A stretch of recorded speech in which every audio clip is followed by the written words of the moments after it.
What's up, Vikings Nation? Purple and gold everywhere.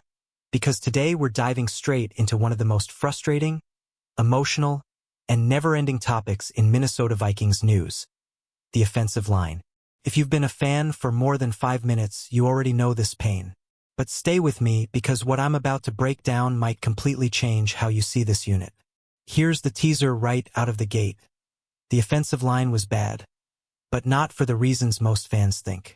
That's the hook. The stats, the injuries, the quarterback play. When you put it all together, the story gets a lot more complicated than just, the line sucks. So lock in, drop your initial take in the comments right now, and let's walk through this together like real Minnesota Vikings fans who actually want answers, not just scapegoats.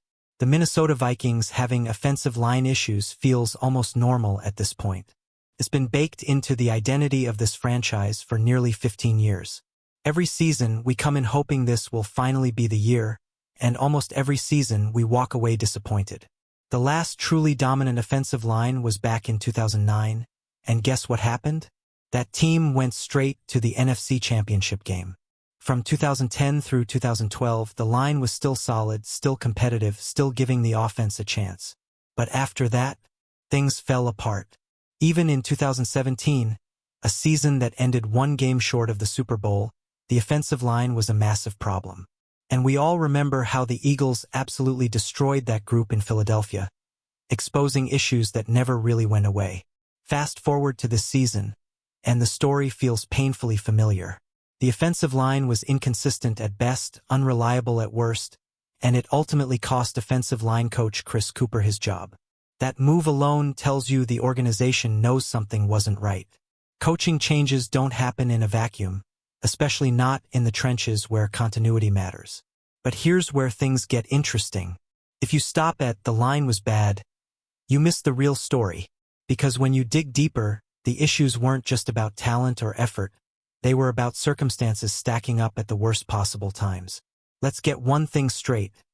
Nobody is arguing the offensive line was good. Not me, not you, not the front office. The real debate is how much blame belongs to each piece of the puzzle. Injuries played a massive role, and that can't be ignored. The starting five played fewer than 100 snaps together all season. Let that sink in. Offensive line chemistry is built on repetition, and this group barely had any. When the starters were on the field, they allowed 106 pressures over 3,340 snaps. That's one pressure every 31.5 snaps, or roughly once every 6.3 plays. Not elite, but far from disastrous. Now compare that to the backups. Backup linemen logged 1,658 snaps and allowed 67 pressures. That's one pressure every 24.75 snaps, or nearly every 5 plays. That drop-off matters a lot. This is why context matters in Minnesota Vikings news. Not all pressures are created equal, and not all offensive lines are evaluated fairly. Pressures tell part of the story, but sacks are what really kill drives and games. The Vikings quarterbacks were sacked 60 times this season, and instinctively, fans point straight at the offensive line. But when you look at how those sacks were distributed, the narrative shifts. Only 26 of those sacks, just 43.3%, were charged to the offensive line. Running backs, receivers, and tight ends accounted for nearly 7%. Quarterbacks themselves were responsible for 30%. And a shocking 20% were classified as no responsibility, often due to overload blitzes or scheme breakdowns. Here's the wild part. Of those 26 sacks charged to the offensive line, only 10 came from the starting 5. That's just 38.5%. When the backups were forced into action, everything fell apart much faster. Again, this doesn't excuse the offensive line, but it absolutely reframes the conversation. Injuries didn't just hurt, they changed the entire structure of the offense. Let's talk about individual performance, because the numbers here matter. Christian Darrisaw allowed 18 pressures on 325 pass-blocking snaps, finishing with a 96.7 efficiency rating. Donovan Jackson, Ryan Kelly, Will Fries, and Brian O'Neill all graded above 96 in pass-blocking efficiency as well. These aren't numbers from a terrible unit. They're numbers from a unit that was stretched thin. Once you get into the depth pieces, though, you see the decline. Justin Skule, Walter Rouse, and Joe Huber all dipped into the mid-94 range, which doesn't sound awful, until you realize those snaps came in high-leverage situations.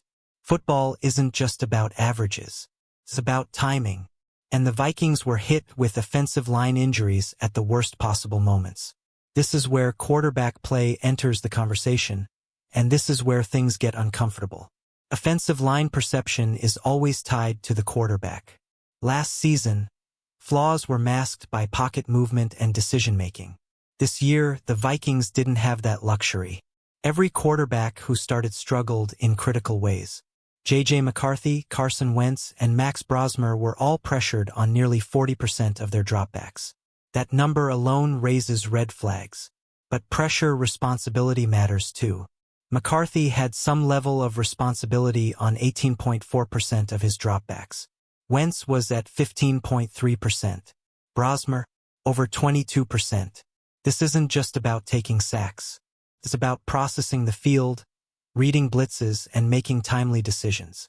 All three quarterbacks struggled there. Holding the ball, drifting into pressure, missing hot reads, those things make an offensive line look worse than it actually is. And this season, that happened far too often. So where does that leave the Minnesota Vikings offensive line moving forward? Surprisingly, the fix isn't as dramatic as many fans think. Health is the #1 factor. If this group stays on the field together, everything stabilizes. Chemistry improves. Communication improves. Confidence improves. Quarterback play must also improve. Even a slight upgrade in pocket awareness and decision-making can dramatically reduce pressure and sacks. Finally, small coaching tweaks, not a full overhaul, can elevate this unit. Scheme adjustments, protection calls, and quicker concepts can make a real difference. If Ryan Kelly retires, center becomes a question. But the team has options in Blake Brandel and Michael Juergens. This isn't a unit that needs to be torn down. 4 of the 5 starters are already in place.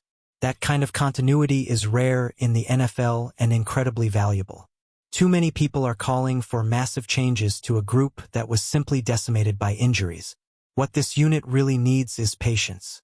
If Christian Darrisaw returns to his normal, dominant level, that alone could fix a huge portion of the problem. Sometimes, the biggest improvements don't come from splashy moves. They come from stability. So now I want to hear from you. Do you blame the offensive line, the quarterbacks, or the injuries the most? Or is it a combination of all three? Drop your take in the comments, because this debate isn't going anywhere in Minnesota Vikings news.